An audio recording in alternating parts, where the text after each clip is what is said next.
Students, कैसे हो आप लोग। After a long time we are back. तो पहले चैप्टर में हमने पढ़ा था, अभी मैं बता दूं आपको, जो भी पहली बार देख रहे हैं उनके लिए ये है कि मैं क्लास 9th की एनसीईआरटी बुक्स से रेफरेंस लेके पढ़ा रहा हूँ, साइंस पढ़ा रहा हूँ। और एक चैप्टर हमने कवर कर लिया है, मैटर्स सराउंडिंग अस, और अभी उसका दूसरा चैप्टर इज मैटर प्योर हम लोग पढ़ेंगे।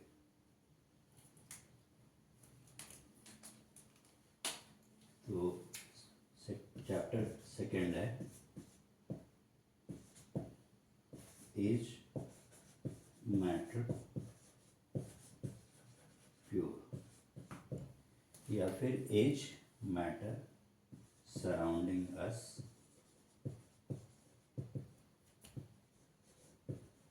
प्योर।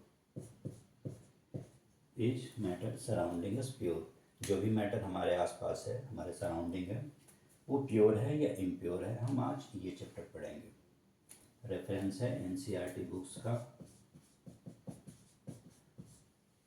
और ये सारी चीज़ें हैं क्लास 9th की।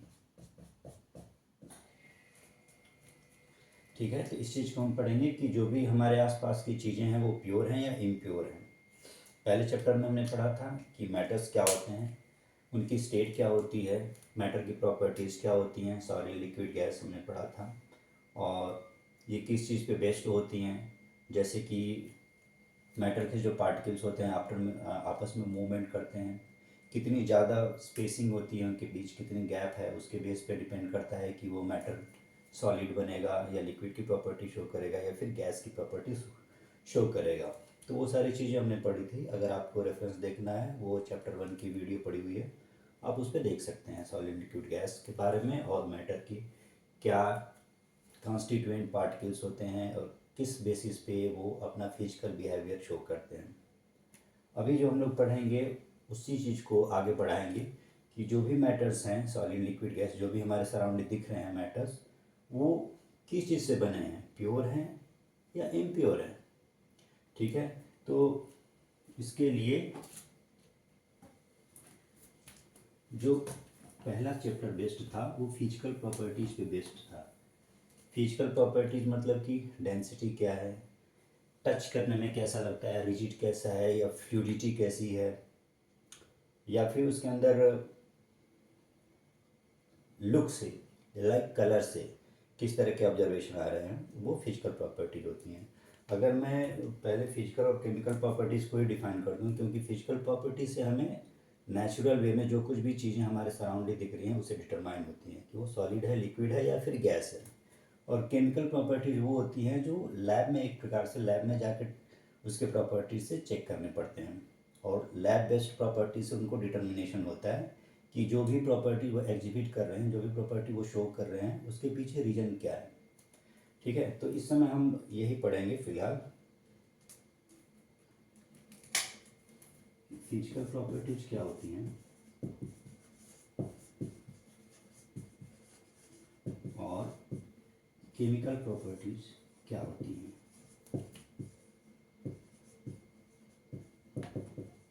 पहला जो हमारा चैप्टर था वो पूरी तरीके से फिजिकल प्रॉपर्टीज़ पर डिपेंड करता है, और अभी जो हमारा चैप्टर है वो पूरी तरीके से केमिकल प्रॉपर्टीज़ पर डिपेंड करता है। ठीक है,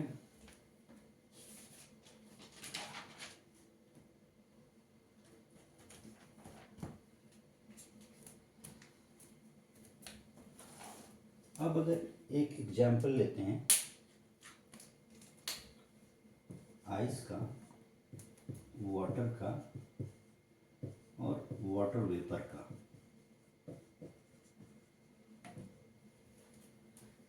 ice, water, water vapour. Ice क्या है, सॉलिड है। वाटर वेपर, वाटर क्या है, लिक्विड है। और वाटर वेपर गैस है। तो फिजिकल प्रॉपर्टीज क्या है, तीनों की डिफरेंट है। आइस टेक्सचर में देखने में रिजिड होता है, सॉलिड है। वाटर लिक्विड है और वाटर वेपर गैस है। इसके कॉन्स्टिट्यूएंट पार्टिकल्स किस तरह की मूवमेंट करते हैं और उनके बीच में कैसी स्पेसिंग होती है, इस पर डिपेंड करती है चीज़ें। ये हमने चैप्टर 1 में पढ़ी थी। अगर इसके कॉन्स्टिट्यूएंट पार्टिकल्स बहुत ज़्यादा क्लोज हैं आपस में एक दूसरे के बीच, और उनके बीच का जो स्पेस है वो बहुत ही कम है, तो वो कॉम्पैक्ट होगा, वो सॉलिड होगा, उनकी मूवमेंट कम होगी। अगर पार्टिकल्स के बीच का मूवमेंट ज़्यादा है, स्पेसिंग ज़्यादा है, वो लिक्विड होगा। बहुत ज़्यादा मूवमेंट है, इतना ज़्यादा मूवमेंट है कि फोर्स ऑफ अट्रैक्शन उनके बीच काम नहीं कर पा रहा है प्रॉपरली, वो बिल्कुल फ्रीली मूवमेंट हो रही है उनके अंदर, तो वो गैस हो जाएगा, वाटर वेपर हो जाएगा। तो ये जो चीज़ें हमें दिख रही है अपने आँखों से, रिजिडिटी के बेस्ट पे सॉलिड है, फ्लो करता है कोई चीज़, उसको फ्लूडिटी बोलते हैं, जैसे ऑयल है वो फ्लो करता है, वाटर फ्लो करता है। तो ये जो फिजिकली ऑब्जर्व चीज़ें होती हैं उसके बेसिस पे आइस, वाटर और वाटर वेपर है। लेकिन अगर हम थोड़ा सा डीप डाउन जाएं कि इनके कॉन्स्टिट्यूएंट्स क्या है, आइस किस चीज़ से बना है, वाटर किस चीज़ से बना है, और वाटर वेपर किस चीज़ से बना है, तो हमें ये पता चलेगा कि आइस, वाटर और वाटर वेपर तीनों एक ही चीज़ से बने हुए हैं, और वो चीज़ है H2। ठीक है, तो physically solid, liquid, gas physical property wise different हैं, लेकिन केमिकल प्रॉपर्टीज वाइज ये सारे के सारे इक्वल हैं, एक ही चीज़ से बने हुए हैं, H2O से। ठीक है, तो एक थोड़ा सा ब्रॉड अंडरस्टैंडिंग हो गई कि फिजिकल प्रॉपर्टीज क्या होती है और केमिकल प्रॉपर्टीज क्या होती है। और थोड़ा सा और डीप डाउन करते हैं इनके बीच।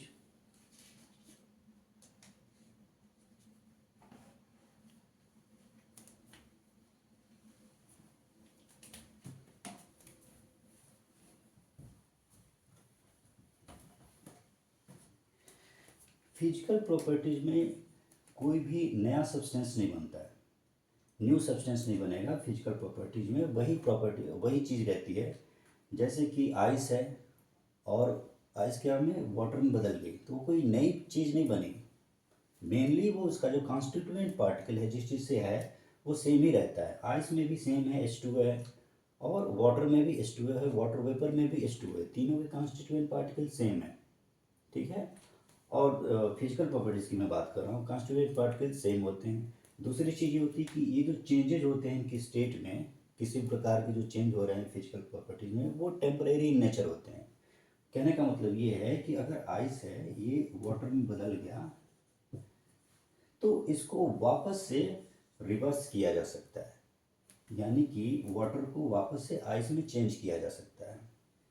तो पहली चीज़ कि इसमें कॉन्स्टिट्यूएंट पार्टिकल, फिजिकल प्रॉपर्टीज हम लोग पढ़ रहे हैं, फिजिकल प्रॉपर्टीज में कॉन्स्टिट्यूएंट पार्टिकल सेम रहते हैं। दूसरी चीज़, वो रिवर्सिबल होता है, फिनोमेना रिवर्सिबल कर सकते हो।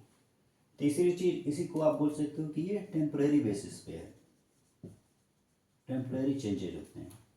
मतलब ऐसा नहीं कि एक बार वाटर बन गया तो अब हमेशा के लिए वाटर ही रहेगा, वाटर वापस से आइस में बदल जाएगा। ठीक है, तो वो सेम कॉन्स्टिट्यूएंट पार्टिकल्स रहते हैं, रिवर्सिबल होते हैं, टेम्परेरी इन नेचर होते हैं। ये तीन आपको मेन प्रॉपर्टीज आपको फिजिकल प्रॉपर्टीज में दिख रहे हैं। चौथा अगर हम डिटरमाइन करें तो फिजिकल प्रॉपर्टीज में क्या होता है कि एनर्जी का इन्वॉल्वमेंट बहुत ही कम होता है। लेट से अगर आइस है, इसको वाटर बनाने कितनी एनर्जी लगेगी, रूम टेम्परेचर पे भी ये मेल्ट डाउन हो जाएगा ये। ठीक है, और केमिकल प्रॉपर्टीज अगर हम आगे डिस्कस करेंगे तो केमिकल प्रॉपर्टीज में क्या होता है कि इसका सारा ही अपोजिट होता है। केमिकल प्रॉपर्टीज में एक बार जो चेंज हो गया वो ऑलमोस्ट परमानेंट चेंज हो जाता है। लेट से अगर केमिकल प्रॉपर्टीज का मैं एग्जांपल दूं तो उसका एग्जांपल होता है रस्टिंग ऑफ आयरन। एक बार जंग लग गई लोहे के ऊपर, रस्टिंग मतलब क्या है, लोहे के ऊपर जंग लगना। एक बार रस्टिंग हो गई तो वापस उसे आप लोहा नहीं बना सकते, वापस वो अपनी ओरिजिनल स्टेट में नहीं आ सकती। तो रस्टिंग ऑफ आयरन एक केमिकल चेंज है, ये इसको रिवर्स नहीं कर सकते। एक बार रस्टिंग हुई तो दूसरी अब दोबारा वो ओरिजिनल फॉर्म में नहीं आ सकती। ठीक है, परमानेंट इन नेचर होती है, वही बात जो मैंने अभी बताई। इसके अलावा इसका जो कॉन्स्टिट्यूएंट पार्टिकल होता है वो चेंज हो जाता है। अब आयरन क्या होता है, आयरन को फेरस बोल सकते हैं। फेरस मतलब आयरन एलिमेंट, फेरस एलिमेंट होता है आयरन। अब जब ये रस्टिंग हो जाती है तो Fe नहीं रहता है, ये क्या होता है, FeO2 हो जाता है। ये मतलब ऑक्सीजन के साथ ये रिएक्ट कर लेता है, और इस तरह से रिएक्ट करता है कि अब वापस को O2 को और Fe को दोनों अलग अलग सेपरेट डाउन नहीं कर सकते, ये सेपरेट नहीं हो सकते। रस्टिंग का मतलब होता है कि ऑक्सीजन के साथ, एटमॉस्फेरिक ऑक्सीजन के साथ स्लो रिएक्शंस होते हैं, रैपिड रिएक्शन नहीं होते, स्लोली स्लोली ऑक्सीजन के साथ आयरन रिएक्शन करता है और एक नया ही कंपाउंड बना लेता है। ठीक है, तो अभी क्या था, लोहा सिर्फ लोहा था, Fe था, अब रस्टिंग हो गई, उसके बाद क्या हो गया, FeO2 हो गया। अब FeO2 को ब्रेक डाउन नहीं कर सकते सिंपली। ठीक है, तो ये हो गया केमिकल चेंज। तीसरी अगर हम लोग अंडरस्टैंडिंग इसकी करें कि फिजिकल प्रॉपर्टीज और केमिकल प्रॉपर्टीज के बीच क्या डिफरेंसेस होते हैं, तो वो है सेपरेशन के बेसिस पे।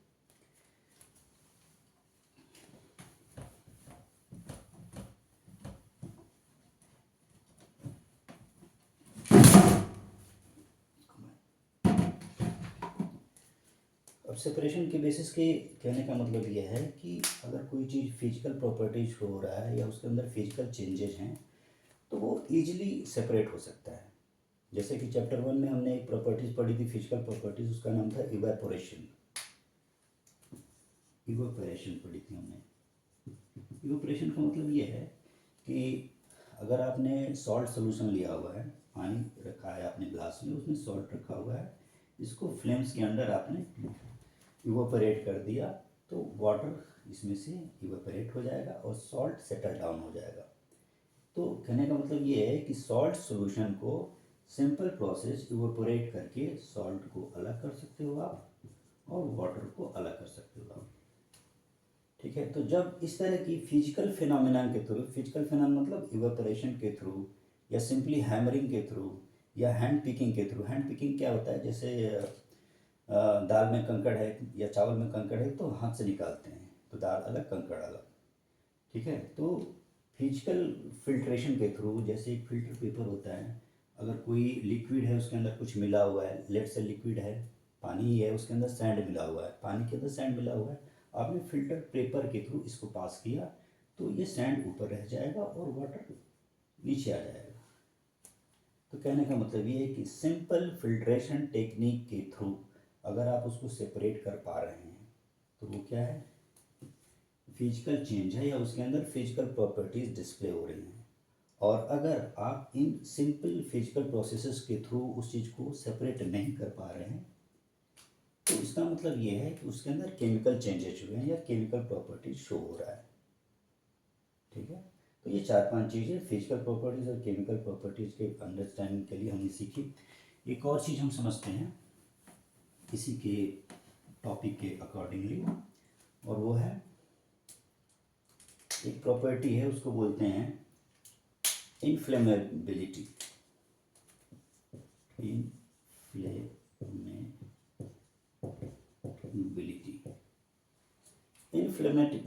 इन्फ्लेमेबिलिटी का मतलब हुआ कि कोई चीज़ जलती है या नहीं जलती है in the presence of oxygen.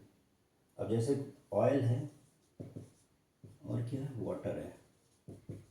Oil और वाटर दोनों ही लिक्विड हैं। अगर मैं फिजिकल प्रॉपर्टीज बोलूँ तो सॉलिड, लिक्विड, गैस, ये सब फिजिकल प्रॉपर्टीज हैं या फिजिकल अपीयरेंसेस के बेसिस पे प्रॉपर्टीज डिस्प्ले होती हैं। तो फिजिकल प्रॉपर्टीज के बेसिस पे ऑयल और वाटर सेम है।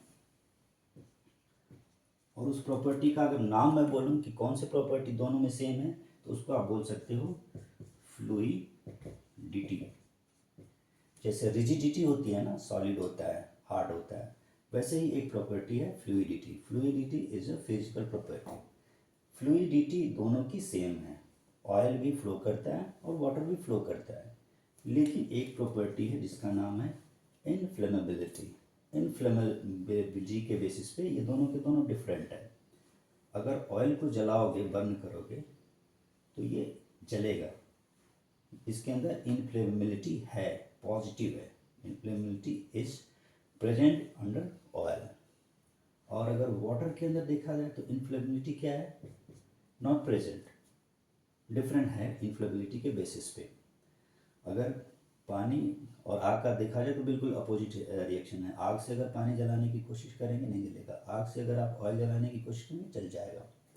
ठीक है, एक आग को जलाने के काम आती है और एक आग को बुझाने के काम आती है। तो ये इनफ्लेमेबिलिटी कैसे डिस्प्ले होती है, फिजिकल प्रॉपर्टी फ्लूइडिटी तो सेम है, इनफ्लेमेबिलिटी कैसे होती है, उसके अंदर जो कॉन्स्टिट्यूएंट पार्टिकल्स हैं उसके बेसिस पे होता है। अब जलाने के लिए ऑक्सीजन की नेसेसिटी होती है, इसके अलावा बॉन्ड्स थोड़ा सा लूजली होने चाहिए। वाटर के अंदर अगर आप आगे चल के पढ़ेंगे तो हाइड्रोजन बॉन्ड होता है, वो इजीली ब्रेक डाउन नहीं हो सकता।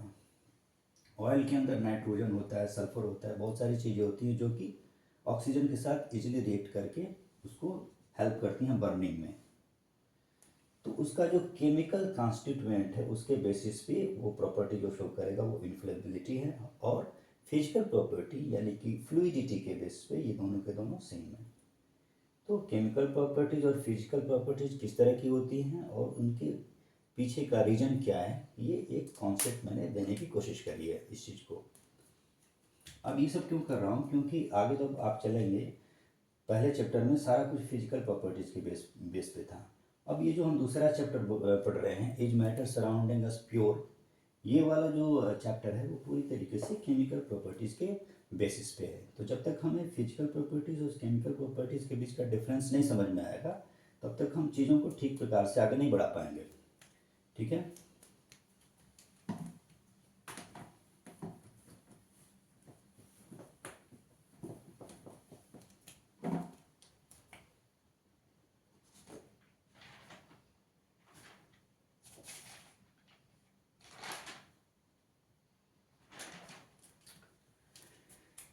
ओके, तो ऑलमोस्ट सारे पॉइंट्स हमने कवर कर दिए फिजिकल और केमिकल प्रॉपर्टीज़ के बीच।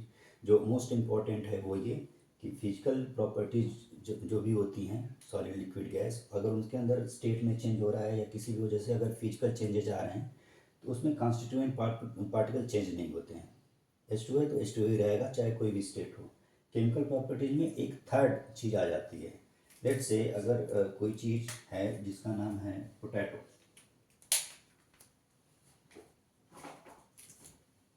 एक चीज़ है उसका नाम है पोटैटो और दूसरी चीज़ है उसका नाम है टोमेटो।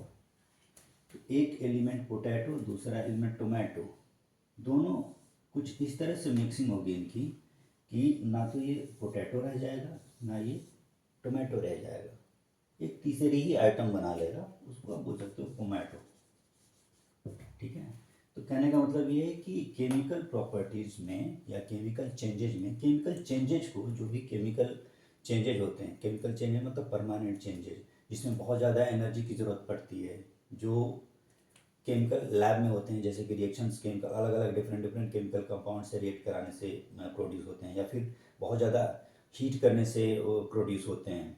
ठीक है। फिजिकल प्रोसेस से सिंपलिंग मिक्सिंग से वो प्रोड्यूस नहीं होते।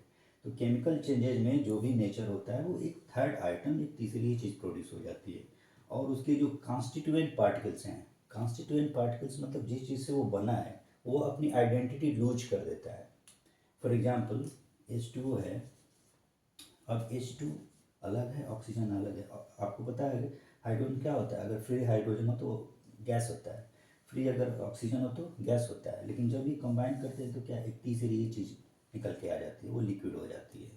ठीक है। ना तो ये गैस, दोनों की गैसियस मेन प्रॉपर्टी है, दोनों लूज कर जाते हैं, एक तीसरी यानी कि लिक्विड फेज में शो करते हैं, इनकी प्रॉपर्टीज़ भी अलग होती है।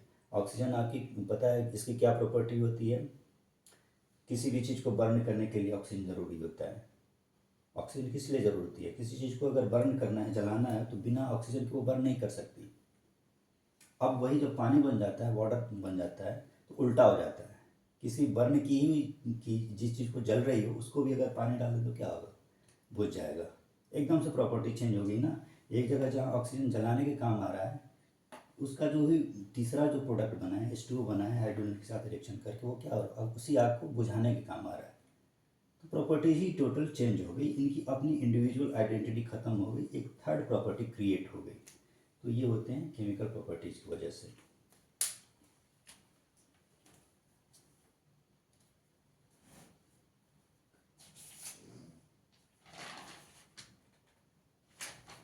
ठीक है। तो अब आते हैं मेनली जो हमारा चैप्टर है उस पर मूव ऑन करते हैं।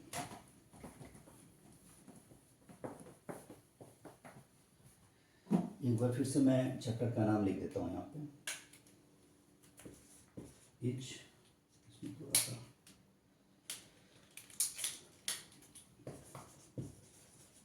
इज मैटर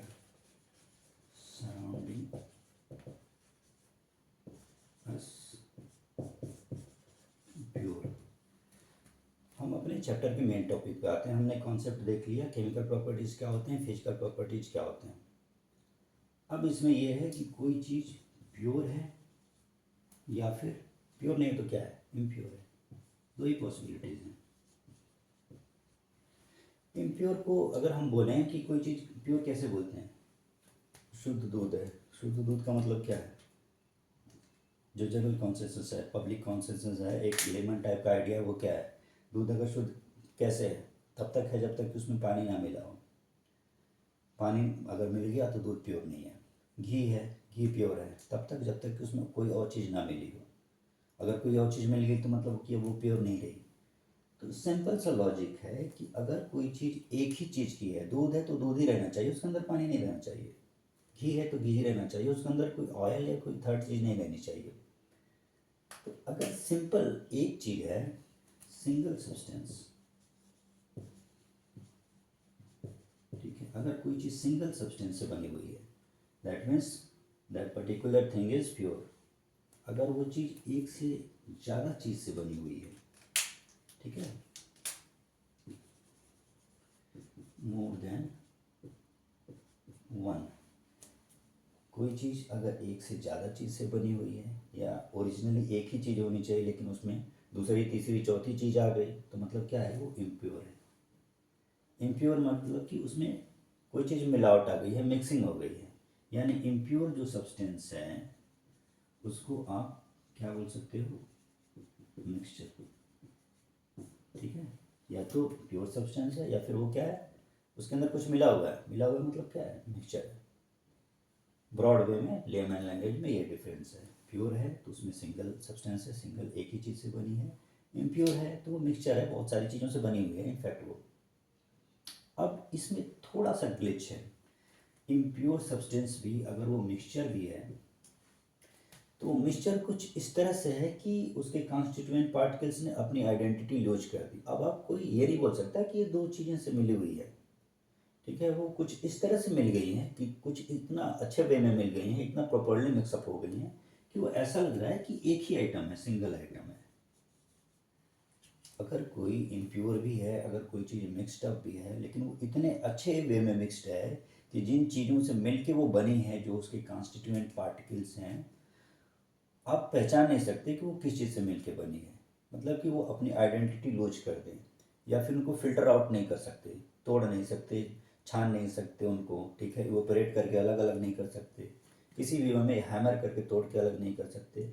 अगर अलग होगा तो भी वो अपनी अलग अलग इंडिविजुअल प्रॉपर्टी शो नहीं करेगा, एक ही प्रॉपर्टी शो करेगा। तो उस केस में भी उसको हम प्योर ही कंसिडर करते हैं। सेंट्रल आइडिया उसका ये है कि अगर उसके अंदर सिंगल ऑब्जेक्ट की प्रॉपर्टीज एग्जिबिट कर रही हैं तो वो प्योर है। अगर उसके अंदर दो या तीन चीज़ों की प्रॉपर्टी शो हो रही है तो उसका मतलब कि वो इम्प्योर है या फिर मिक्स्ड है, कई सारी चीज़ों से मिक्सड अप है, मिक्सचर है, ठीक है। तो अगर हम इसको कैटेगराइज करें तो प्योर चीज़ें,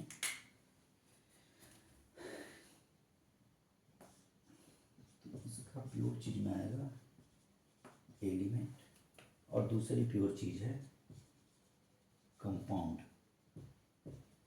ठीक है।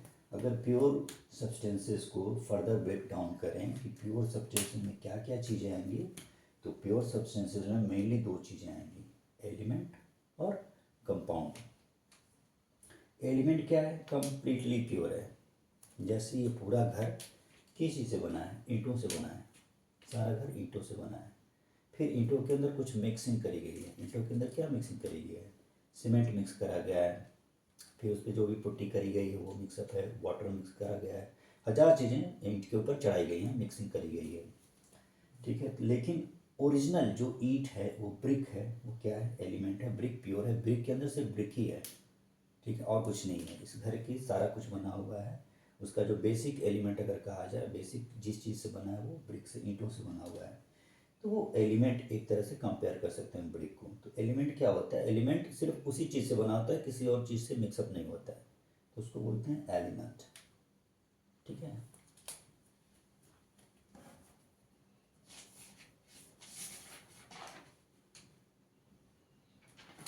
अब एलिमेंट को थोड़ा और ढंग से समझते हैं।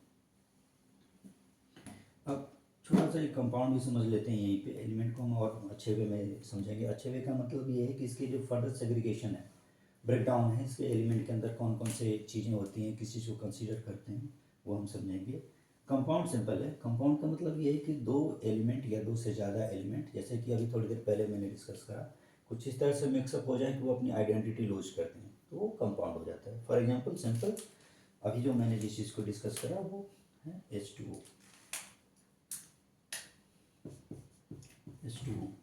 H2O दो चीज़ों से बना है। H2 बोले तो हाइड्रोजन, और O मतलब ऑक्सीजन। ऑक्सीजन और हाइड्रोजन से बना हुआ है। थोड़ी देर पहले ही मैंने इसको एक्सप्लेन करा था कि हाइड्रोजन और ऑक्सीजन आपस में इस तरह से मिक्सअप हुए हैं, इस तरह से इनके अंदर रिएक्शंस हुए हैं कि ना तो ये हाइड्रोजन की प्रॉपर्टी शो करता है, ना फिर ये ऑक्सीजन की प्रॉपर्टी शो करता है, बल्कि एक थर्ड चीज़ यानी कि H2O की प्रॉपर्टी शो करता है, यानी वाटर की प्रॉपर्टी शो करता है। ठीक है। अब तो इस तरह से मिक्सचर हो गया कि इसके अंदर यूनिकनेस आ गई, वननेस आ गई। ठीक है, वननेस मतलब कि सिंगल एलिमेंट की ही प्रॉपर्टी आ गई। तो फिर अब इसको भी हम क्या कंसीडर करेंगे, प्योर ही कंसीडर करेंगे। ठीक है, तो कंपाउंड का ये ब्रॉड वे में एक आउटलुक है। अब एलिमेंट को हम ठीक से समझते हैं। थोड़ा सा अगर डिफरेंस देखना चाहें तो जैसे मैंने बताया ना, सिंपल फिजिकल प्रोसेस से, फिल्ट्रेशन से या फिर हैंड बेकिंग से आप हाइड्रोजन और ऑक्सीजन को सोचो कि तोड़ के खींच के अलग कर दें, हो सकता है? नहीं हो सकता। ठीक है, किसी भी फिजिकल प्रोसेस से हाइड्रोजन और ऑक्सीजन को अलग नहीं कर सकते। ये कैसे अलग होंगे? हो सकते हैं अलग, लेकिन बहुत ही मुश्किल है। इसको बोलते हैं इलेक्ट्रोलिसिस प्रोसेस बोलते हैं। इलेक्ट्रोलिसिस के थ्रू इलेक्ट्रोड होते हैं, पॉजिटिव इलेक्ट्रोड और नेगेटिव इलेक्ट्रोड, उन दोनों के बीच करंट पास किया जाता है, तो हाइड्रोजन और ऑक्सीजन अलग हो जाते हैं। तो मतलब इलेक्ट्रोकेमिकल प्रोसेस के थ्रू इसको अलग कर सकते हैं, but in a natural way, in a physical way, physical properties के थ्रू इनको सेग्रीगेट नहीं करा जा सकता। तो इस तरह की चीज़ें जिसको कि फिजिकल चेंजेस के थ्रू या फिजिकल फिनोमिनन के थ्रू सेपरेट नहीं करा जा सकता, उसको भी हम बोलेंगे कि नहीं, वो सेपरेट नहीं होगी, वो एक ही है इनफैक्ट, यानी वो सिंगल ऑब्जेक्ट है, सिंगल चीज़ है, वो प्योर है। ठीक है, आगे इसके बारे में जैसे भी कॉन्टेक्स्ट आएगा आगे चीज़ों में, उसको और भी अच्छे वे में समझ लेंगे। फिलहाल हम एलिमेंट को समझते हैं।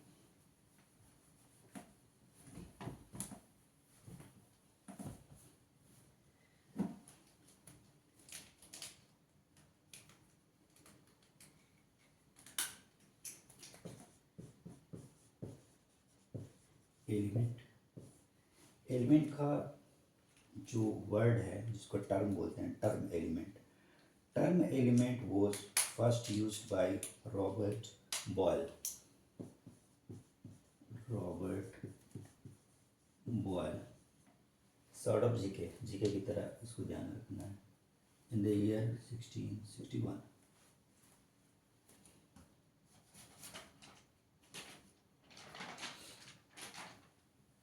ठीक है, रॉबर्ट बॉयल एक इंसान थे, साइंटिस्ट थे, इनफैक्ट केमिस्ट थे। तो इन्होंने सबसे पहले एलिमेंट टर्म यूज किया था 1661 में। एलिमेंट क्या होता है समझेंगे। पहले एक बहुत बड़े जो भी महात्मा कह लो, महापुरुष कह लो, या फिर साइंटिस्ट कह लो, साइंस पढ़ रहे हैं तो साइंटिस्ट बोलेंगे ज़्यादा अच्छा लगेगा। तो उनका क्या कहना था एलिमेंट क्या होता है, उनके जो वर्डिंग थे वही मैं लिख रहा हूँ।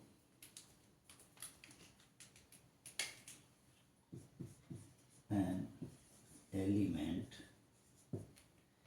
is a basic form of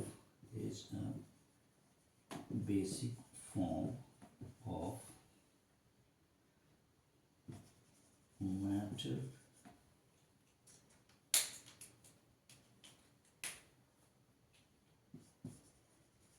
that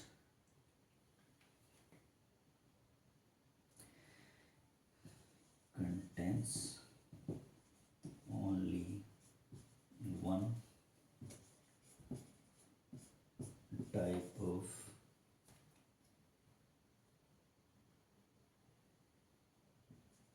atoms and it cannot be broken down into simpler substances. मैं पूरा सारा लिखूंगा तो नीचे तक नहीं आ जाएगा, but let me try. And cannot be broken down into simpler substances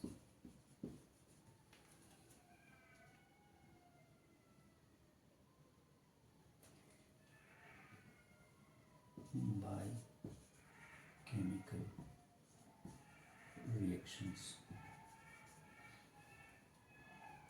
तो उस महात्मा की सारी वर्डिंग मैंने एज इट इज जैसे था वैसे ही मैंने लिख दिया।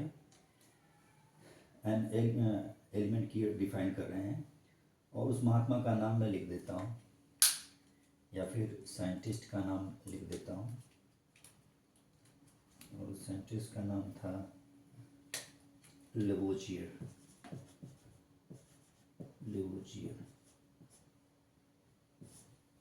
लेवोजियर ने डिफाइन करा था कैसे इस चीज़ को, एलिमेंट को, कि element is a basic form of matter that contains only one type of atoms and cannot be broken down into simpler substances by chemical reactions.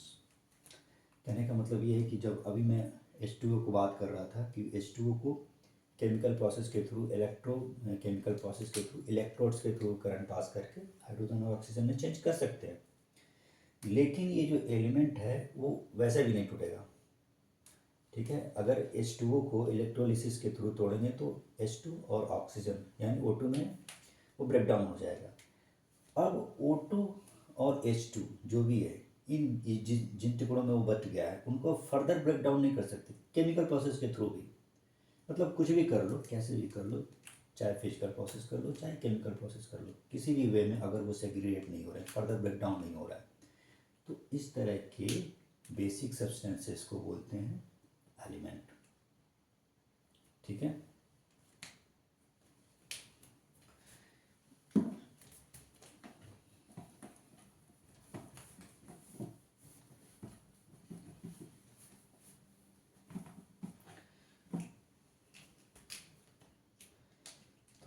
थोड़ा सा सॉर्ट ऑफ जीके ही समझ लेते हैं। अभी तक जो एलिमेंट्स हैं हमारे पास 118, ये डार्कर इसी का ज़्यादा यूज करते हैं।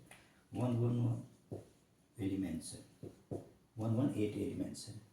मोस्टली इसमें क्या है, सॉलिड्स हैं, वो बाद में पढ़ेंगे।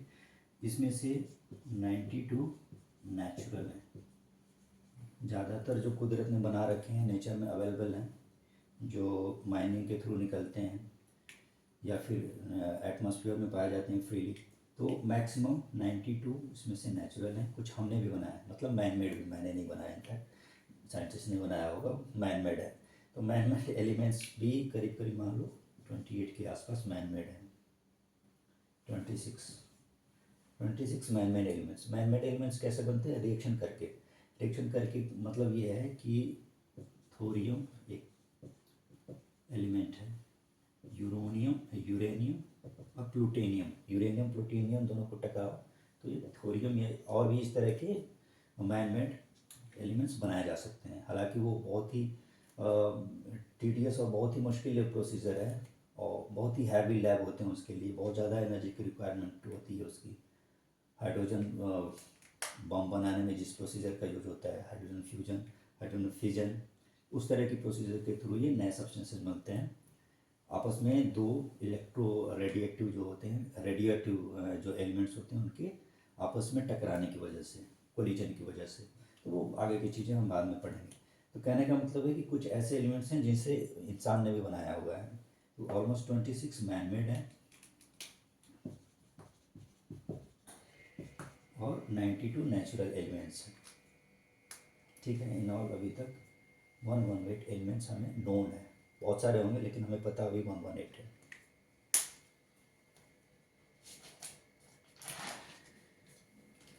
अब जैसे अभी थोड़ी देर पहले मैं बात कर रहा था, इसमें से मैक्सिमम सॉलिड है, जितने भी 118 दिख रहे हैं 118 में से मैक्सिमम सॉलिड है। दो एलिमेंट्स लिक्विड हैं, एक जो कि थर्मामीटर में यूज होता है, मैक्सिमम सॉलिड हैं। दो लिक्विड हैं, एक जो थर्मामीटर में यूज होता है। थर्मामीटर में क्या यूज होता है, मरकरी, और दूसरा एलिमेंट जो लिक्विड है वो है ब्रोमीन। ये दो एलिमेंट्स मरकरी और ब्रोमीन लिक्विड है, ठीक है, बाकी सॉलिड। गैसेज भी इतने ही हैं, 10% के आसपास। 10 क्या मान लो, अगर एग्जैक्टली वे में चलो तो 11 हैं।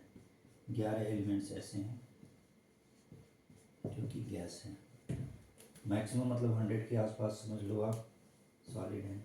2 मरकरी ब्रोमीन लिक्विड हैं, और जो 10-11 बचे, 11 एलिमेंट्स बचे, वो गैस है। प्योर एलिमेंट्स की अगर मैं बात करूँ तो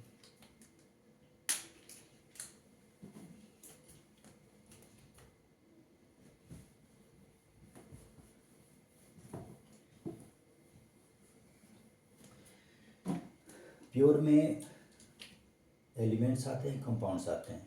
कॉन्सेप्ट को ना लिंक करते रहिए, एज अ सीक्वेंस अगर आप फॉलो करेंगे कड़ी से कड़ी जोड़ के, तो चीज़ें स्मूथली वे में आगे बढ़ेंगी और हमें और अच्छे से समझ में आएंगी चीज़ें। तो पिछली चीज़ों को ना जोड़ के रखिए। प्योर सब्सटेंसेस हम लोग पढ़ रहे थे, सबसे मैटर 2 तरीके के होते हैं, प्योर और इम्प्योर। तो अभी हम उसका इम्प्योर वाला डिस्कस ही नहीं कर रहे हैं, प्योर वाली चीज़ों पे आगे बढ़ रहे हैं। तो प्योर में 2 हैं अभी, एलिमेंट और कंपाउंड, दोनों को प्योर कंसिडर करते हैं। कंपाउंड का हमने एक ब्रॉड वे में एक समझ लिया कि कंपाउंड क्या होते हैं। इनफैक्ट 2 एलिमेंट्स या 2 से ज़्यादा एलिमेंट्स होते हैं जो कंपाउंड्स बना लेते हैं, और उसको ये केमिकल बोल सकते हैं, इलेक्ट्रो केमिकल वे में उनको सेग्रीगेट कर सकते हैं, मतलब सेपरेबल है, उनको सेपरेट करा जा सकता है, ब्रोकन डाउन करा सकता है कंपाउंड। हालांकि not an easy thing, physical way में नहीं, बहुत ही मुश्किल तरीके से इलेक्ट्रो केमिकली कर सकते हैं, लेकिन कर सकते हैं। एलिमेंट में है कि ऐसा नहीं कर सकते, कुछ भी कर लो ये नहीं टूटेंगे, यही सबसे छोटे यही है, सबसे ज़्यादा स्मॉलेस्ट बोल लो पार्टिकल्स ही हैं, उनको एलिमेंट कंसिडर करते हैं, प्योर है। अब एलिमेंट्स में 3 तरह के एलिमेंट्स को ब्रॉड वे में कैटेगराइज किया गया है।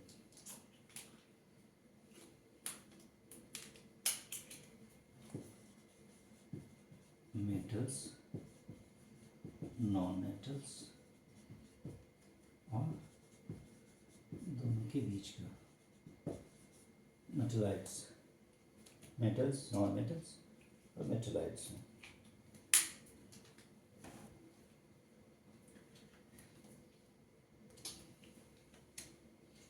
Metals, non metals, मेटलाइट्स।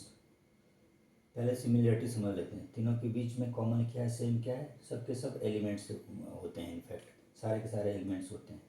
ये कंपाउंड नहीं होते, क्या होते हैं, एलिमेंट होते हैं, याद रखना है। और ये एलिमेंट की ही ब्रेक डाउन है, अपनी प्रॉपर्टीज़ कैसी शो हो रही है उसके बेसिस पे इनका सेग्रीगेशन है। जैसे कि क्या है, सारे के सारे क्लॉथ्स हैं, सारे के सारे कपड़े हैं, कुछ सिल्क हैं, कुछ वुलन है, कुछ कॉटन है, ठीक है। तो ये फर्दर उनका कैटेगराइजेशन है।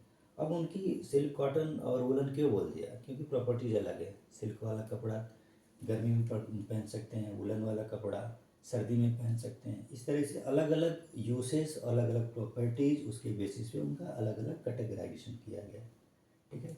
तो हम अब ये समझते हैं कि मेटल्स किसको बोल रहे हैं, या मेटल्स की प्रॉपर्टीज़ क्या होती हैं, नॉन मेटल्स की प्रॉपर्टीज़ क्या होती हैं, और जो मेटलाइट्स हैं उनकी प्रॉपर्टीज़ क्या होती हैं। तो अगर हम मेटल्स की प्रॉपर्टीज़ डिस्कस करें तो सबसे पहली प्रॉपर्टीज होती है, बहुत सारी प्रॉपर्टीज है। पहले तो ये कि हार्ड होते हैं। अगर किसी को कुछ भी नहीं पता कि ये मेटल है या नॉन मेटल है, आंख बंद करके बताओ तो वो एक चीज़ कंसीडर करेगा, वो ये कि रिजिडिटी, या कोई चीज़ हार्ड है या सॉफ्ट है। जैसे पानी, एक गिलास पानी बह रहा है, या दूध है या पानी है, तो उसको हरगिज कोई मेटल नहीं बोल सकता।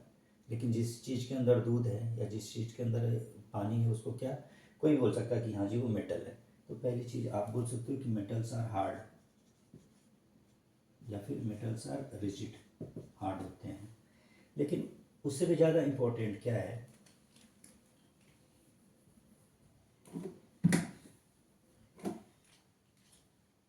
कि मेटल्स को ना हैमर करके उसमें से शीट्स बनाए जा सकते हैं।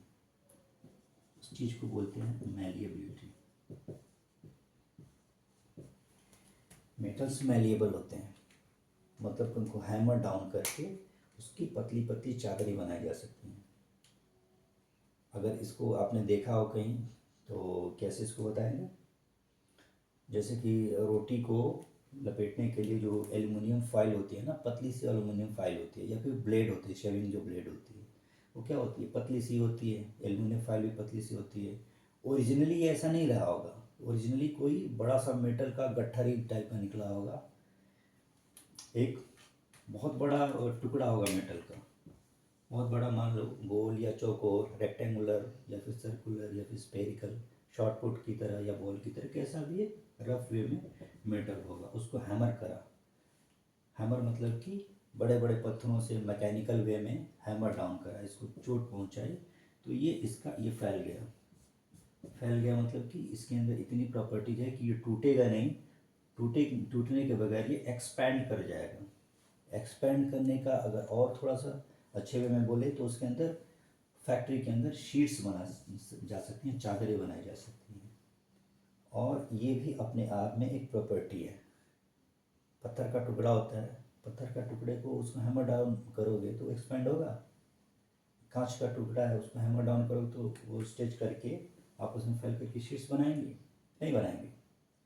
ठीक है, क्योंकि उनके अंदर ये जो प्रॉपर्टी है एक्सपेंड करने की वो नहीं है। तो जिन एलिमेंट्स के अंदर एक्सपेंड करके थिन शीट्स बनाने की प्रॉपर्टी है उनको बोलते हैं मेटल्स। यानी उस चीज़ को पर्टिकुलर अगर नाम दें इस प्रॉपर्टी को तो उसका है मैलिएबिलिटी, या फिर दूसरे शब्दों में बोलें तो बोल सकते हैं मेटल्स आर मैलिएबल, उनके अंदर थिन शीट्स निकाली जा सकती हैं। दूसरी प्रॉपर्टी होती है डक्टाइल।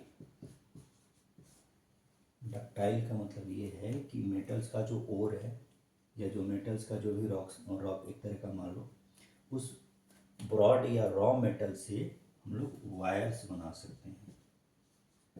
आपने सुना है एल्युमिनियम के तार, कॉपर के तार, जो भी तार निकालने की प्रॉपर्टीज है वो भी डक्टाइल है। सेम वे पत्थर से आप सोचो तार निकालोगे, नहीं निकलेगा, नहीं निकल सकता ना पत्थर से।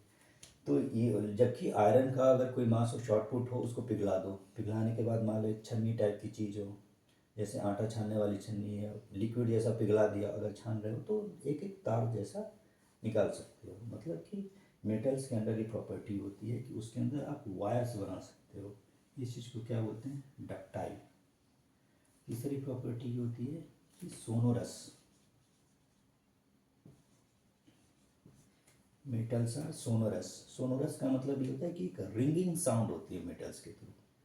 एक लकड़ी का टुकड़ा है या फिर प्लास्टिक का टुकड़ा है, उसको चोट मारो किसी चीज़ से, बजाने की कोशिश करो, एक ही बार वन गो में आवाज़ आएगी, ख़त्म।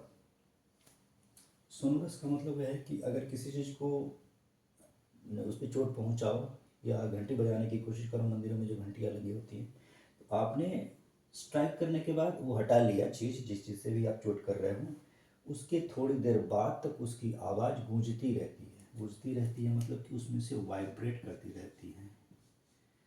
अगर लिटरेचर वे में बोले तो वो रिंग करती रहती है, एक रिंगिंग प्रॉपर्टी होती है। ऐसा नहीं कि एक बार आवाज़ करके बंद, नहीं, वो कंटिन्यूअस डिग्रेड होती रहती है। डिग्रेडिव में, प्रोग्रेसिव नहीं, डिग्रेडिव में कहते डिग्रेड कर लो, उसकी आवाज़ धीरे धीरे धीरे धीरे डिग्रेड करती रहती है, कम होती जाती है।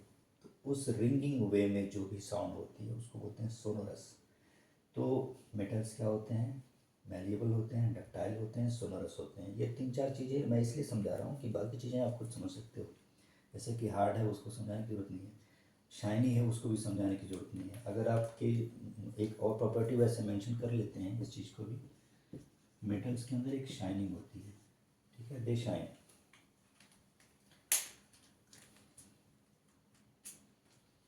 शाइन को साइंस इंग्लिश लिटरेचर का है, अगर साइंस के टर्म्स यूज करें तो उसमें बोलेंगे कि लश्चर।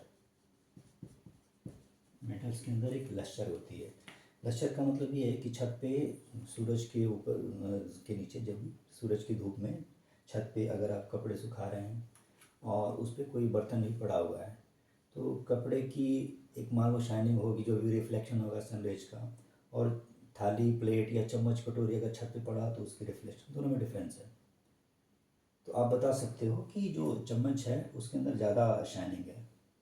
चम्मच किस चीज़ का है? मेटल है, ठीक है। क्लॉथ्स क्या है? वो मेटल नहीं है, वो नॉन मेटेलिक है, ठीक है। तो मेटल्स के अंदर एक प्रॉपर्टी होती है, उनके अंदर एक शाइनिंग होती है, दे शाइन, उस चीज़ को बोलते हैं लश्चर। तो 3-4 चीज़ें, ये जो प्रॉपर्टीज अगर रिफ्लेक्ट हो रही है सब भी टिक मार्क है, तो आँख बंद करके बोलो कि वो प्रॉपर्टी क्या है?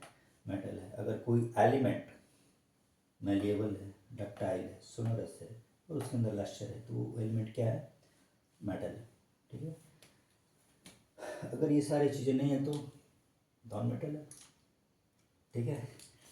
अगर वो मेलेबल नहीं है, अगर वो डक्टाइल नहीं है, सोनोरस नहीं है, लस्टर नहीं है, तो मतलब वो मेटल नहीं है। मेटल नहीं है मतलब क्या है, नॉन मेटल है।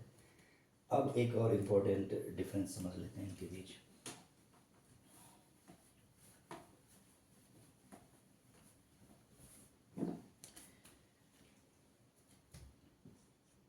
Good conductor, good conductor of heat, good conductor of electricity.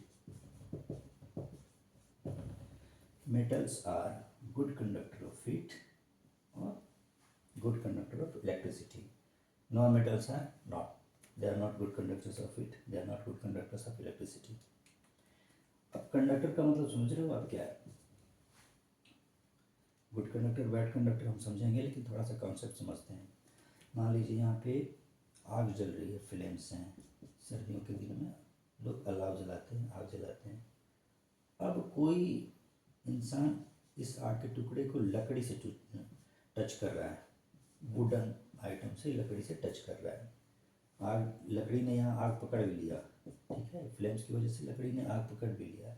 इसके बावजूद जिस बंदे ने इस लकड़ी को हाथ में पकड़ा हुआ है उसका हाथ नहीं जलता। समझ रहे हो क्या मैं बताना चाहता हूँ? यानी यहाँ पे जो भी आँच है, जो भी फ्लेम्स है, जो भी हीट है, वो ट्रांसपोर्ट नहीं हो रही, वो कैरी आउट नहीं हो रही। अगर ये हीट या जो भी इसके फ्लेम्स हैं, ये इसकी जो गर्मी है वो कंडक्ट होके हाथ तक पहुँच जाती, तो इसका मतलब ये है कि वुड के जो पार्टिकल्स हैं इनके अंदर ये कैपेबिलिटी है कि हीट को क्या करते हैं, कंडक्ट करते हैं, एक जगह से दूसरी जगह ट्रांसपोर्ट करते हैं। लकड़ी में प्रॉपर्टी नहीं है, दैट मीन्स लकड़ी is not good conductor of heat. Same thing is applicable when we consider any electricity. Electricity में भी यही है, प्लास्टिक का कोई डंडा हो, उससे अगर आप करंट को टच करेंगे तो करंट को कैरी नहीं करता, आपका हाथ सेफ है, आप सेफ हो। अगर आप मेटेलिक रॉड से, लोहे की रॉड से अगर तार टच करो तो बताने की ज़रूरत नहीं है, समझने सोचने के लिए रहोगे ही नहीं आप। अनफॉर्चुनेटली ऐसा ना हो, इस तरह की कोई चीज़ ना हो। इनफैक्ट मैं कहना ये चाहता हूँ कि इलेक्ट्रिसिटी और हीट, अगर वो दोनों चीज़ ट्रांसपोर्ट कर रहा है कोई एलिमेंट, बार बार मैं बोल रहा हूँ, चीज़ों को कनेक्ट करने की कोशिश करो। एलिमेंट है तो एलिमेंट का कैटेगराइजेशन है दोनों, मेटल नॉन मेटल, मेटलॉइड तीन, तो चीज़ों को लिंकअप करते रहना है हमें। तो अगर कोई एलिमेंट उसके थ्रू हीट पास कर रही है, इलेक्ट्रिसिटी पास कर रही है, मतलब एक जगह से दूसरी जगह कैरी हो रही है, यानी वो एक जगह से दूसरी जगह कंडक्ट हो रही है, दैट मीन्स अगर वो हीट या फिर इलेक्ट्रिसिटी या फिर दोनों का गुड कंडक्टर है, that means that particular element is considered under matter, ठीक है। अगर वो बैड कंडक्टर ऑफ इलेक्ट्रिसिटी और फिर हीट है तो that particular element is a non metal, ठीक है।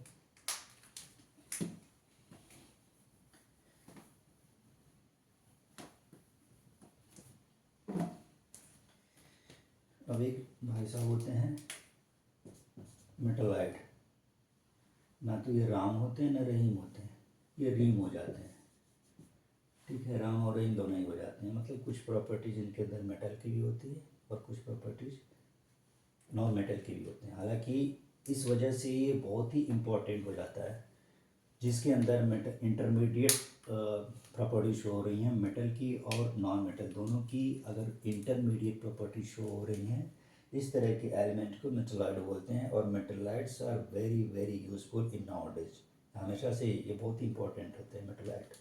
जितने भी सेमीकंडक्टर होते हैं ना आज की डेट में, जो साइबर कह लो, एक तरीके से एक्सप्लोजन ही हो गया है, साइबर रेवोल्यूशन कह सकते हो, इस तरह की चीज़ें, तो सबके बिहाइंड, सबके पीछे का रूट का ये मेटलाइड ही है। कौन सा मेटलाइड है जिसका मैं इंडिकेट कर रहा हूँ, सिलिकॉन। इसके अंदर मेटल की भी प्रॉपर्टी शो होती हैं और नॉन मेटल की भी प्रॉपर्टी शो होती हैं। लेट्स से आपके घर में जो स्टोव है, जो सिलेंडर से चलता है स्टोव, बर्नर होते हैं उसमें, सिलेंडर से सिलेंडर लगा के स्टोव चलता है। अगर कोई ऐसा स्टोव हो कि वो इलेक्ट्रिसिटी से भी चले और जो गैस है एलपीजी उससे भी से चले तो बहुत बहुत ही यूजफुल होगा ना। गैस खत्म हो जाए अपने आप इलेक्ट्रिसिटी से वो चल रहा है, इलेक्ट्रिसिटी नहीं है सिलेंडर से चल रहा है। ठीक है, तो इस तरह का वो स्टोव है, मेटल है।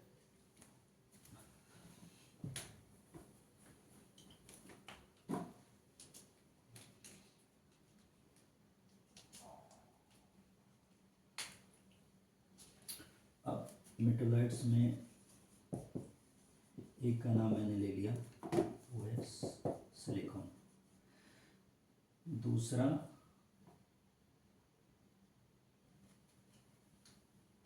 जर्मेनियम, तीसरा बोरॉन।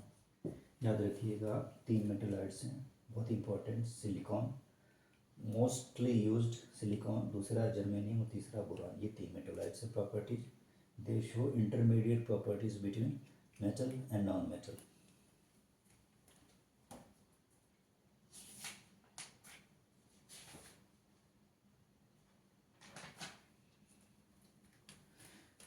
ठीक है, तो अभी के लिए फ़िलहाल हम इतना ही कंसिडर करेंगे। अगर मैं थोड़ा सा राउंड अप करूँ, इसका जिस्ट बताऊँ, तो जो भी हमारे मैटर हैं वो किस चीज़ में है, सॉलिड फॉर्म में या फिर लिक्विड फॉर्म में या फिर गैस फॉर्म में। ठीक है, सबके अंदर प्रॉपर्टीज़ किस वजह से शो होती हैं कि उनके अंदर जो एटम्स हैं उनके अंदर मूवमेंट कितनी होती है, उनके अंदर जो कॉन्स्टिट्यूएंट मेटल्स हैं, कॉन्स्टिट्यूएंट सब्सटेंसेज हैं, उनके अंदर स्पेस कितना है, फोर्स ऑफ अट्रैक्शन कितना है, उसके बेसिस पे वो सॉलिड, लिक्विड या गैस शो करते हैं। तो कॉन्स्टिट्यूएंट पार्टिकल्स वही हैं, मूवमेंट के बेसिस पे या फिजिकली कलर के बेसिस पे कैसे किस कलर में शो हो रहे हैं, उनके अंदर डेंसिटी कितनी है, पार्टिकल्स कितने घने हैं आपस में एक दूसरे से, या फिर उनके अंदर टेक्सचर कैसा है, फ्लूइडिटी कैसी है, हार्ड है या फिर फ्लूइड है, तो उसके बेसिस पे यानी फिजिकल नेचर के बेसिस पे जो डिटरमाइन होते हैं सॉलिड, लिक्विड, गैस हो गया। अब कोई ऐसी चीज़ है जिसके अंदर की कॉन्स्टिट्यूएंट पार्टिकल्स चेंज हो जाते हैं, जैसे कि 2 एलिमेंट्स हैं या 2 सब्सटेंसेस हैं मिल करके मिक्सअप करके एक तीसरी ही चीज़ बना देते हैं, या फिर वो ऐसी चीज़ बना देते हैं जो फर्दर सेग्रीगेट नहीं हो सकती। तो इस तरह के चेंजेस को केमिकल चेंजेस बोलते हैं। मेनली कैसे होता है, ये बहुत ज़्यादा एनर्जी लगती है, उसको हीटअप करना पड़ता है और एनर्जी का इन्वॉल्वमेंट ज़्यादा होता है। ठीक है, तो इस वजह से जो भी चेंज आते हैं जो परमानेंट इन नेचर होते हैं उसमें केमिकल चेंजेज होते हैं। और केमिकल चेंजेज को इनफैक्ट अगर साइंस की वर्डिंग में यूज करें तो केमिकल चेंजेज ना बोल के क्या बोलेंगे, केमिकल रिएक्शन बोलेंगे। तो केमिकल रिएक्शन जैसे कि ऑयल होता है, वाटर होता है, वाटर ऑयल दोनों फ्लूइड होता है, दोनों ही बातें हैं, फ्लूइडिटी फिजिकल प्रॉपर्टीज हो गई। लेकिन वाटर का की प्रॉपर्टीज होती है कि आग से वो और ज़्यादा जलता है या आग जलाने के काम आता है। इनफैक्ट किसी भी चीज़ को पेट्रोल के थ्रू ही उसको जलाते हैं, अगर बाहर कूड़ा कचरा जलाना हो, नहीं जलाना चाहिए, लेकिन अगर जलाना है तो पेट्रोल डाल के जलाते हैं, ऑयल के थ्रू जलाते हैं। ठीक है, अगर वाटर है वो भी फ्लूइड है, सोचें कि पानी डाल के जलाएं तो नहीं जलेगा। तो इनफ्लेमेबिलिटी एक प्रॉपर्टीज है, वो किस वजह से आती है, केमिकल नेचर की वजह से आती है, केमिकल प्रॉपर्टीज की वजह से आती है इनफ्लेमेबिलिटी। फ्लूइडिटी फिजिकल नेचर की वजह से आती है। तो फिजिकल और केमिकल प्रॉपर्टीज़ के बीच का डिफरेंस। अब जो भी मैटर है वो या तो प्योर है या फिर इम्प्योर है। प्योर है मतलब कि वो एक ही चीज़ से बनी हुई है, साइंस की भाषा में एक ही चीज़ से बनी हुई है। इनफैक्ट जब हम बोलते हैं कि दूध में प्योर है तो वो दूध इनफैक्ट प्योर नहीं होता है साइंस की भाषा में। क्यों? क्योंकि दूध एक ही चीज़ से नहीं बना है, वो प्रोटीन से बना हुआ है, केसीन प्रोटीन बोलते हैं उसको। तो प्रोटीन से बना हुआ है, वाटर से बना हुआ है, उसमें कैल्शियम भी होता है, उसमें केसीन प्रोटीन भी होती है और भी बहुत सारे एलिमेंट्स होते हैं, बहुत सारी चीज़ों से मिलकर दूध बना होता है। तो साइंस की भाषा में मिल्क इनफैक्ट प्योर होता ही नहीं, लेकिन लेमन लैंग्वेज में ऐसे समझने के लिए दूध शुद्ध कब होता है जब उसमें पानी ना मिला हो। तो अगर कॉन्सेप्ट वाइज हम चले तो कोई चीज़ प्योर तभी है जबकि उसमें कोई दूसरी या तीसरी चीज़ ना मिली हो। सिंगल सब्सटेंस से अगर बनी है तो वो प्योर है, मोर देन वन सब्सटेंस से बनी हुई है, सिंगल मतलब डबल ट्रिपल, इस तरह के सब्सटेंसेस से बनी हुई तो वो इम्प्योर है। अब थोड़ा सा ग्लिच ये है कि अगर वो सिंगल ट्रिपल डबल से भी बनी हुई है, कई सारी चीज़ों से बनी हुई है, लेकिन यूनिकनेस है उसके अंदर, प्रॉपर्टी केवल एक ही एग्जिबिट हो रही है, उसके जो जिन चीज़ों से वो बना है उनकी प्रॉपर्टी ख़त्म हो गई, एक तीसरी चीज़ की प्रॉपर्टी उसके अंदर डिस्प्ले हो रही है, तो उसको भी हम प्योर ही कंसिडर करते हैं। जैसे कि H2O में ना तो वो H की हाइड्रोजन की प्रॉपर्टी शो करता है, ना ऑक्सीजन की, वो वाटर की प्रॉपर्टी शो करता है जो कि लिक्विड है, जबकि हाइड्रोजन ऑक्सीजन दोनों गैस में रहते हैं। अगर फ्री वे में बात करेंगे, फ्रीली वे करेंगे। तीसरी चीज़, उनको इजीली सेपरेट नहीं करा जा सकता है। तो इस तरह की 3-4 चीज़ें अगर वो डिस्प्ले कर रहा है तो उसको प्योर ही कंसीडर करते हैं। अब प्योर के अंदर कटिए 2 ब्रॉड कैटेगरी जो हो गई, एलिमेंट और कंपाउंड। कंपाउंड जैसे कि अभी मैंने बोला H2O, तो या 2 से ज़्यादा एलिमेंट से बना है तो कंपाउंड है, but that can be separated. Physical way में सेपरेट हो गया तो फिर वो मिक्सचर है, प्योर नहीं है। फिजिकल वे में सेपरेट का मतलब ये है कि बालू और मिट्टी, बालू और मिट्टी दोनों को मिक्सअप आपने करा, दोनों को अगर सेपरेट करना है तो क्या है, बालू और सैंड का जो मिक्सचर है दोनों को सेपरेट करना है तो आप एक फ़िल्टर पेपर लो, फ़िल्टर पेपर के थ्रू उस सोल्यूशन को पास करो तो सैंड ऊपर रह जाएगा और मिट्टी घुल जाएगी तो नीचे सेटल डाउन हो जाएगी। तो मतलब उसको सेपरेट कर सकते हैं ईजिली। अब चीनी का घोल है या शुगर का, साल्ट का घोल है, नमक का घोल है, नमक का घोल है, उसको इवोपरेट कर दो आग से, इवोपरेशन के थ्रू नमक नीचे सेटल डाउन हो जाएगा और पानी इवोपरेट हो जाएगा। तो जो फिजिकल इवोपरेशन के थ्रू या सिंपल वे में जिसको सेपरेट कर दे तो वो क्या बोलेंगे कि वो ठीक से मिला नहीं हो, वो आपस में मिक्सअप नहीं हुआ है ठीक से। तो इस तरह के जो लूजली या ठीक से मिक्सअप ना हुए हैं उनको बोलते हैं मिक्सचर। और जो इतने अच्छे तरह से मिक्सअप हो गए कि उनको जुदाई नहीं कर सकते, जिसमें जहाँ मतलब एक ही हो गया तो फिर तो बोलेंगे उसको प्योर सब्सटेंस बोलेंगे। ठीक है, तो जो 2 चीज़ें इस तरह से मिक्सअप हो जाती हैं कि आप आपस में इजीली सेपरेट नहीं कर सकते तो वो बोलेंगे कंपाउंड। और अगर ऐसी चीज़ है कि किसी भी तरह से सेपरेट नहीं होगा, वो उसी चीज़ से बनी ही है, दूसरा चीज़ में कुछ है ही नहीं, तो उसको बोलेंगे एलिमेंट। एलिमेंट में 3 हो गया, metal, non metal, metalloid. Metal के 2-3 चीज़ें प्रॉपर्टीज़ हैं, मैलिएबल होता है, थिन शीट्स निकाल सकते हैं, डक्टाइल वायर्स निकाल सकते हैं, सोनरस उसमें से रिंगिंग साउंड निकलती है, good conductor of heat and electricity. अगर ये सारी चीज़ें हैं तो वो एलिमेंट है, अगर ये सारी चीज़ें नहीं हैं तो एलिमेंट नहीं है। मेटल है, अब सारी चीज़ें हैं जैसे लस्ट्रस, मैलिएबल, डक्टाइल, ये सारी चीज़ें हैं सोनरस, तो वो मेटल है, नहीं है तो नॉन मेटल है। दोनों चीज़ें तो मेटलॉइड है। मेटलॉइड में दोनों चीज़ें की प्रॉपर्टीज एग्जिबिट होती हैं, सिलिकॉन, जर्मेनियम, बोरान। तो अभी तक ये जो चैप्टर है हमारा is matter surrounding us pure, इसका प्योर वाला पोर्शन पे हम कंसीडर कर रहे हैं। अब आगे अपकमिंग वीडियोस में हम जो इम्प्योर वाला जो पोर्शन है इसका, यानी मिक्सचर वाला जो पोर्शन है उस चीज़ पे हम फोकस करेंगे। तो नेक्स्ट टॉपिक में हम समझेंगे कि इम्प्योर यानी मिक्सचर किस तरह के होते हैं, जैसे कि homogeneous mixture, heterogeneous mixture, solutions क्या होते हैं, कोलाइडल क्या होते हैं, इस तरह की चीज़ें हम पढ़ेंगे। तब तक के लिए keep watching, keep learning. Thank you.